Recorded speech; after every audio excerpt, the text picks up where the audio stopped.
إن الحمد لله نحمده ونستعينه ونستغفره ونعوذ بالله من شرور أنفسنا وسيئات أعمالنا من يهده الله فلا مضل له ومن يضلل فلا هادي له وأشهد أن لا إله إلا الله وحده لا شريك له وأشهد أن محمدًا عبده ورسوله صلى الله عليه وعلى آله وصحبه تسليمًا كثيرًا فإن أحسن الحديث كتاب الله تعالى وخير الهدي هدي محمد صلى الله عليه وسلم وشر الأمور محدثاتها وكل محدثة بدعة وكل بدعة ضلالة وكل ضلالة في النار قال الله في محكم تنزيله يا أيها الذين آمنوا اتقوا الله حق تقاته ولا تموتن إلا وأنتم مسلمون يا أيها الناس اتقوا ربكم الذي خلقكم من نفس واحدة وخلق منها زوجها وبث منهما رجالا كثيرا ونساء واتقوا الله الذي تساءلون به والأرحام إن الله كان عليكم رقيبا غلمنرنا يقتن برقلب bizlarni xoliq etgan, tarbiyalagan Allah Rabbimizga barcha hamd sanalarimiz, ulug'lov maqtovlarimiz bo'lsin. Shahadat ketiraman, Allohdan boshqa g'ibodat qilarga loyiqli zot yo'qdir. Allah bor, Allah bir. Ham shahadat ketiraman Muhammad ibn Abdullah, Allohning haq elchisi, to'g'ri payg'ambari, ham sharif bo'lgan qulidir. Allah anga, onun g'oylasina, ham onun sahabalarına salavat şeriflerin nasip eyleseydi. Eğer de Allah Rabbimiz kimni de bulsa gadilligi bilen to'g'ri yo'ldan yozdırsa, onu bir kimde to'g'ri yo'lga ko'ndira olmas.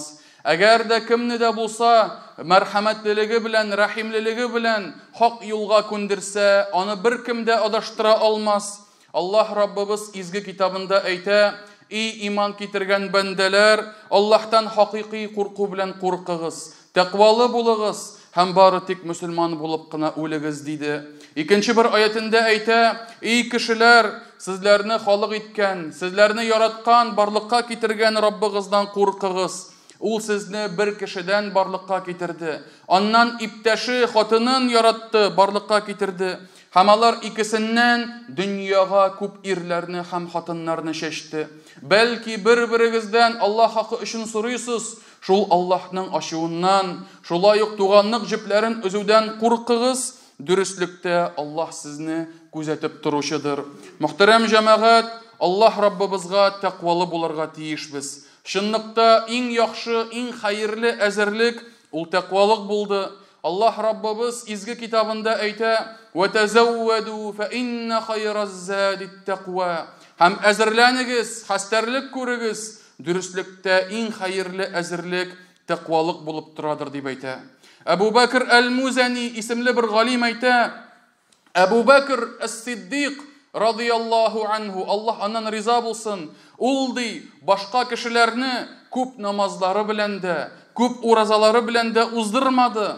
Lakin kökreginde nık bulgan Allah yaratığı bilen, taqvalığı bilen uzdırdı deyip ayta şuşu galim. Hem şuna göre muhterem cemaat, hamma bizde taqvalıqqa zor ihtibar verirge tiyişbiz. Hem bu dünyada hem ahiretke, baxitke erişinin sebepleri ul yürekleri bizning şistalığı hem көңіл tınışlığı bulup dura. Hem şolay yok baxitli yaşauning siri ul qaygı hasretlerinin bituvi, alarning bulmavında deyip aytalar galimlerimiz. Hem şuna göre bugungi hutbada көңіл tınışlığı turunda aytib o'tasim kela. Көңіл tınışlığı, көңіл kengligi. Hem Allah Rabbimiz bu haqda En'am suresinde 125. ayette көңіл tınışlığın biruşu en zor hem en mühim bulgan sebebin kitire. Allah Rabbimiz aytdi: "Femen yuridillahu en yehdiyehu yeşrah sadrahu lil-islam ve men yurid en yudillahu yec'al sadrahu dayyiqan haraca." كأنما يصعد في السماء дип әйтә. Кемне Аллаһ туры юлга чыгарырга теләсә, күңелен ислам диненә карата киң кылыр. Кемне адаштырырга теләсә, күңелен һәм күкрәген тар кылыр, кысыр, гүяки ул һавага күтәрелгән кебек булыр дип әйтә. Һәм мөхтәрәм җәмәгать, менә шушы аятта Аллаһ Раббыбыз күңел тынычлыгын бирә торган, йөрәктән кайгы хәсрәтләрне бетерә торган иң зур сәбәбен ислам динен атады. Һәм шуңа күрә ислам динендә гамәл кылуына карап, тәкъвалыгының көчлелегенә карап, аның бәхете, аның шатлыклары да артадыр. Һәм шуңа күрә мөхтәрәм җәмәгать, әгәр дә бәхетле булыйк дип әйтәсез икән, күңел тынычлыгын табасыз, эзлисез икән, Аллаһ Раббыбызга буйсынырга кирәктер. Аның кушкан фарызларын үтәргә, һәм Аллаһ Раббыбыз һәм аның илчесе Пәйгамбәребез Мөхәммәд саллаллаһу алейхи ва саллям куйган шикләрдән чыкмавыбыз кирәктер, мөхтәрәм җәмәгать. Һәм шул вакытта Аллаһ Раббыбыз күңелләребезне нурландырыр, һәм шул вакытта күңелләребезне киң кылыр. Һәм әйтеп узырга кирәк, мөхтәрәм җәмәгать, бу аят Пәйгамбәребезгә якынча 1400 ел элек ингән. Ләкин бүгенгесе көндә ул аятта ятучы мәгънәләрне бүген 20нчы гасырда фәнни ашыш дип китерәләр. Ул да, мөхтәрәм җәмәгать, нәрсә дигән фәнни ашыш? Кеше югарыга күтәрелгән саен, тауларга менгән саен, һавада кислородның нисбәте әзәйгән сәбәпле, кимегән сәбәпле, кешегә суларга авыр була. Күкрәге кысыла, тар була, авыр була. Шулай бит. Һәм шуңа күрә, мөхтәрәм җәмәгать, менә шул кешенең халәте белән имансызлыкта йөргән кешенең ичке кайгысы тар, кысылган, бәхетсезлектә, кайгы хәсрәтләрдә, уй фикерләрдә йөргәнлеген Аллаһ Раббыбыз чагыштыра. Һәм шуңа күрә, мөхтәрәм җәмәгать, күңел тынычлыгына китерүче берничә сәбәбен әйтеп үтәсем килә. Һәм шул сәбәпләрнең беренчесе ул, мөхтәрәм җәмәгать, һәр даим Аллаһ Раббыбызны искә төшерү. Зикр итү, телне зикр белән юешләтү. Аллаһ Раббыбыз Коръәндә әйтә, Ра'д сүрәсенең 28нчы аятында: "Әла бизикриллаһи татмаиннул кулуб." Аллаһны искә алу белән йөрәкләр тынычланмыйлармыни дип әйтә. Сорый, ләкин җавабын көтми Аллаһ Раббыбыз. Ни өчен? Чөнки аятның мәгънәсе зикрләр белән, Аллаһны искә алу белән күңелләрегез, йөрәкләрегез тынычлана дип әйтә. Һәм шуңа күрә, мөхтәрәм җәмәгать, зикрләрне күп әйтсәк, күп кылсак, без җәмәгать нәрсә эшлибез? Без шушы күңелләребез киң булыр, күңел тынычлыгын таба алырбыз һәм үзебез дә изге гамәлләр кылырга юнәлербез һәм бозыклыклардан ерак булырбыз. Һәм мөхтәрәм җәмәгать, зикр дигәндә ул Аллаһ Тәгаләнең зур бер бүләге. Ни өчен? Чөнки телгә әйтергә җип-җиңел. Нәрсә инде ул ла илаһа иллаллаһ дип әйтү? Бер көчтә тормый, шулай бит. Аңа 2 секунд вакыт кирәк. Субханаллаһи ва бихамди, субханаллаһил азим. Һәм башка төрле зикрләрне әйткәндә, аңа күп вакыт кирәк түгел. Аңа зур көчтә кирәк түгел. Әмма ләкин шул зикрләр өчен Аллаһ Раббыбыз безгә бу дөньяда һәм иң мөһиме ахирәттә дә аның әҗр савапларын насыйп итә. Һәм шулай итеп безнең тормышыбызга да алар тәэсир итәләр. Пәйгамбәребез саллаллаһу алейхи ва саллям зикрләр хакында бик күп әйтә иде. Һәм хадисләрнең берсендә кем ла илаһа иллаллаһ дип әйтсә, җәннәткә керер дип әйтә. Һәм шулай ук икенче хадистә субханаллаһ сүзе, субханаллаһ дип әйтә торган зикр кыямәт көнендә мизанны, гамәлләр үлчәвен тутырыр дип әйтә. Өченче дә хадистә әйтә, 2 сүз бар дип әйтә. Алар телгә җиңел, ләкин кыямәт көнендә алар үлчәүдә бик авыр булырлар.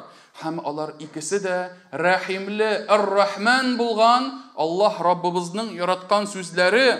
Ул субханаллаһи ва бихамди һәм субханаллаһил азим зикрләре. Һәм шуңа күрә мондый хадисләр, мөхтәрәм җәмәгать, бик күп.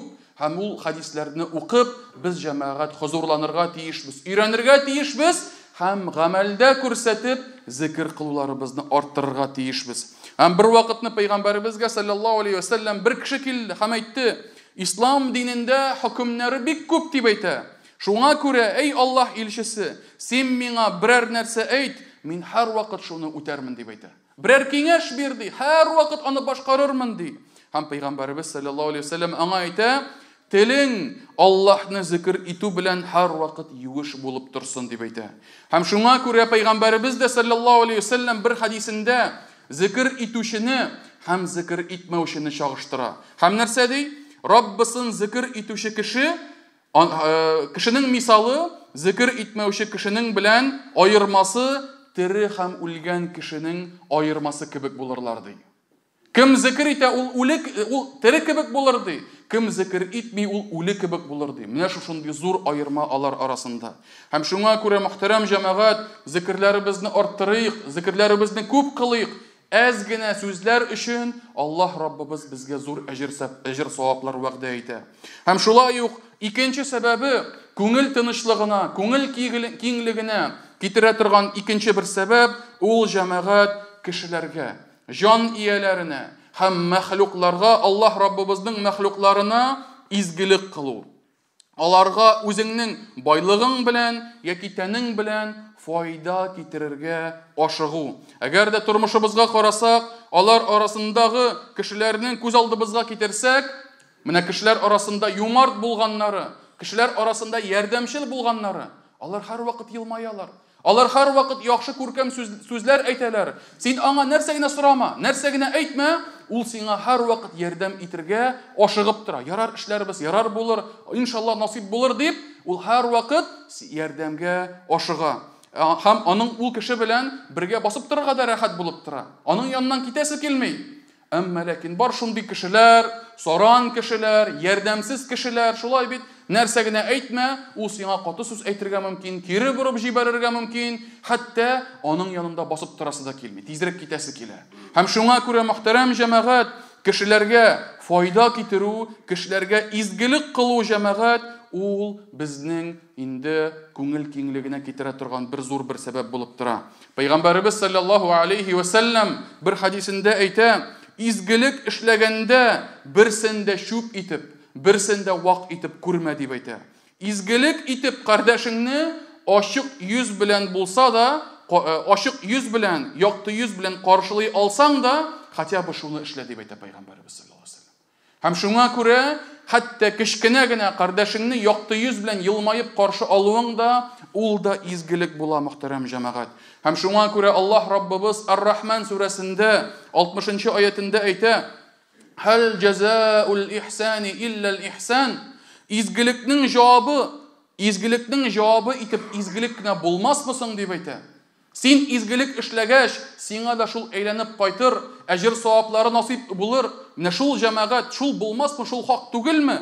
Дип Аллаһ Раббыбыз безгә сорау бирә.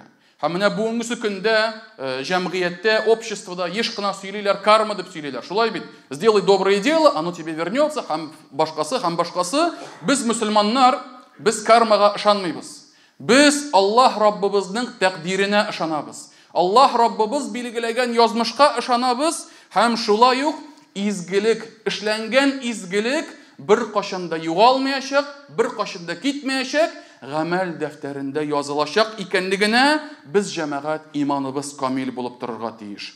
Һәм шуңа күрә менә еш кына ул яшьтәге әби-бабайлар белән сөйләшкәндә, әгәр дә аларга бер яхшы эш эшләсәң, аларның күбесе мондый дуга әйтә иделәр. Эй балам дип әйтә, эй кызым, эй улым, үзең эшләгән изгелегең үзеңә әйләнеп кайтсын дип әйтәләр. Менә шушындый күркәм дуга кылалар, мөхтәрәм җәмәгать. Һәм шуңа күрә ул дугалар кабул булсын. Һәм һәрбер изгелек кылучының хәерле гамәле, бәрәкәте кире үзенә әйләнеп кайтса иде һәм үзен сөендерсә иде. Өченче сәбәбе, мөхтәрәм җәмәгать, күңел тынычлыгына китерүче өченче сәбәп ул динебез хакында гыйлем алу. Динебезнең нигезләре хакында гыйлем алу, өйрәнү, чөнки гыйлем алган саен күңелең киң була. Күңелең тынычлана, төрле шайтан вәсвәсәләрен кире кагасың, кабул итмисең, үзеңне саклыйсың. Һәм шуңа күрә кемдер әйтергә мөмкин, еш сөйлисез гыйлем алу турында, беләбез инде аның нәрсә икәнлеген. Менә мугаллим сәлин үтеп чыгабыз да, менә Рәшидә абыстайның китабын укып чыгабыз да, шуның белән булды дип әйтүчеләр бар, мөхтәрәм җәмәгать. Ләкин юк, һәр вакыт гыйлемебезне арттырырга тиешбез. Һәр вакыт динебездә нинди дә булса файдалы яңа мәгълүмат, динебездә ныгыта торган, изгелеккә этәрә торган яңа мәгълүмат өйрәнергә, белергә тиешбез. Чөнки тормышыбызга караса, күп кенә вакытларда без гыйлемебез әз булу сәбәпле, яки шул гыйлемне онытуыбыз сәбәпле еш кына без депрессиягә биреләбез. Еш кына без төшенкелеккә биреләбез. Һәм мисал өчен, менә инде берничә ел инде сөйлиләр, инде шулай бит финансовый кризис, былай килде, тигеләй булды, ярлыларның нисбәте артты дип әйтәләр, доллар 2 тапкыр күтәрелде дип әйтәләр. Шулай бит. Ләкин мөхтәрәм җәмәгать, һәрбер кеше, һәрбер мөселман бу хәбәрләрне ишеткәч кайгырырга тиеш түгел. Әйе, әлбәттә, ул тырышырга тиеш, тормышы барсын өчен сәбәпләрен кылырга тиеш, әмма ләкин кайгырып, кайгы хәсрәттә утырырга, төшенкелектә булырга тиеш түгел. Ни өчен? Чөнки син анаң карнында булганда ук синең ризыгың билгеле булды. Аллаһ Раббыбыз билгеләде. Син фәкыйр булырсыңмы, бай булырсыңмы, урта хәлле булырсыңмы? Аллаһ Раббыбыз билгеләде. Һәм шуңа күрә татар халкында шундый бер мәкаль бар, язылган ризык ди, тишеңне сындырып булса да керә авызыңа дип әйтәләр. Шулай бит. Аллаһ Раббыбыз нәрсә язган булса, ул җәмәгать барыбер син аны күрерсең.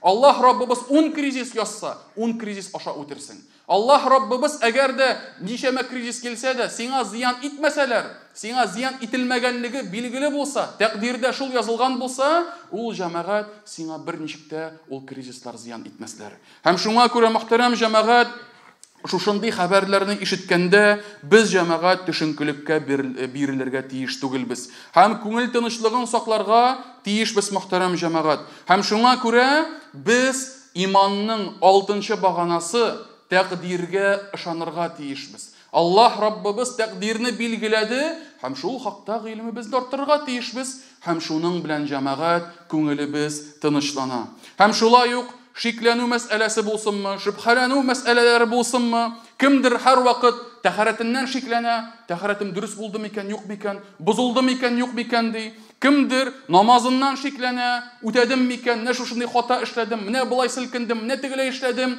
инде намазым дөрес микән дип әйтә. Кемдер хатынына мисал өчен ачуланганда бар күземнән югал дип әйтеп, аннан соң кайгырып йөрергә мөмкин, бу талак булдымы инде хәзер, талак булмадымы инде хәзер дип әйтә.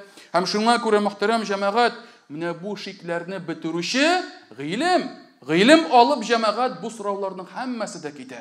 Һәм гыйлем алу гына түгел, аны кабатлап, аны искә төшерү шул безнең бурычыбыз булып тора. Һәм шуңа күрә шуның белән мөхтәрәм җәмәгать, без күңелләребезне тынычландырырга да тиешбез. Һәм кайсы бер кешеләр бар, шушы тормыш авырлыклары килгәндә, все пропало дип әйтеп, төшенкелеккә бирелеп, бер дә эшләмичә, инде ятып, инде бер сәбәбен кылмыйча ятучылар да бар җәмәгать, һәм аларның да сәбәбе гыйлемсезлек булуларында. Алар әйтәләр, Аллаһка таяндык, Аллаһка тапшырдык, көтәбез тәкъдиребезне дип әйтәләр, ләкин юк. Ул җәмәгать Аллаһка таяну түгел. Ул Аллаһка тәвәккәл кылу түгел. Без аларга нәрсә дип әйтергә тиешбез? Арт саныңны күтәр, бар эшләргә, бар сәбәбен кыл, гомереңне күркәм, матур һәм достатыкта булырга теләсәң, сәбәпләрен кыл дип әйтәбез. Ни өчен? Чөнки Аллаһка тәвәккәлләдем дигән сүз, ул җәмәгать эшеңнең уңай нәтиҗәле булуын теләсәң, бүтән сәбәпләрен үтәргә тиешсең. Шушы эшеңә нәрсә китерә? Шушы эшеңә нинди сәбәпләре бар? Шул сәбәпләрне үтәп, син нәрсә эшләргә? Аллаһ Раббыбыздан эшеңнең уңай рәвештә тәмамлануын көтәргә тиешсең, уңай нәтиҗәсен Аллаһ Раббыбыздан сорарга тиешсең. Һәм шуңа күрә мөхтәрәм җәмәгать, бер селкенмичә, бер сәбәбен кылмыйча кайгырып яту, бу да җәмәгать күңел төшенкелегенә китерә һәм мөселман сыйфатыннан булмый. Зур хата булып санала. Һәм шуңа күрә Аллаһ Раббыбыз һәммәбезнең дә гыйлемен арттырса иде. Һәм шулай итеп, бүгенге хутбәдә әйтеп үтәргә теләгән соңгы сәбәбе ул да булса мөхтәрәм җәмәгать, Аллаһка буйсыну.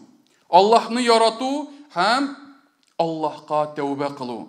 Пәйгамбәрбез Мөхәммәд саллаллаһу алейхи ва саллям үзенең бер хадисендә күңел киңлегенә, күңел тынычлыгына китерүче 3 сәбәпне атады. Пәйгамбәрбез саллаллаһу алейхи ва саллям әйтә: кемдә 3 әйбер булса, иманның татлылыгын татыр дип әйтә. Беренчесе, Аллах һәм аның илчесе аңа бу дөньяда иң яратканнар булса дип әйтә. Ягъни бу дөньяда һәм ахирәттә бөтен жан ияләре арасында, бөтен затлар арасында иң яратканы Аллах Раббыбыз булса, һәм аннан соң аның илчесе Пәйгамбәребез Мухаммад саллаллаху алейхи ва саллям булса, менә шул кеше иманның ләззәтен, тәмен табыр ди Пәйгамбәребез. Икенчесе исә, кем ди, кардәшен бары тик Аллах ризалыгы өчен генә яратса ди. Ягъни, кардәшеннән кирәк түгел бер файда, кирәк түгел ниндидер бер выгода, кирәк түгел корысть. Әйме, ул аны Аллах ризалыгы өчен ярата. Һәм менә бу кеше дә җәмәгать Аллах ризалыгы өчен инде кардәшен яратса, ул да иманның тәмен татыр дип әйтә Пәйгамбәребез.